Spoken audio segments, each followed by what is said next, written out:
When the clouds form, the rain pours, and water is all around, you'll ask yourself, how prepared or unprepared are you?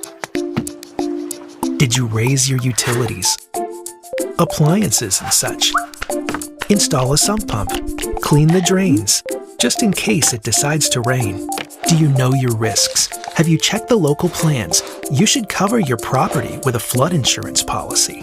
Is your emergency supply kit packed? Is your family prepared? Do they know what to do, where to go, and how to stay safe? Because when the water starts to rise, you must act quickly and be wise. Turn on your radio, listen for updates, and if authorities tell you to go, hurry up and do so. Get to safe ground, go as high as you can, do what you need to do, but don't put yourself in harm's way.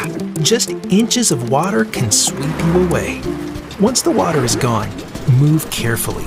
Be on the lookout for dangers you can't see, animals, debris, and electricity. Do not go home until you hear the all clear. Now when you get home, be aware. Not everything is as safe as it may appear. So before the clouds form, the rain pours, and water is all around, get prepared. Make a plan and keep yourself dry. Get started today. Go to ready.gov/prepare.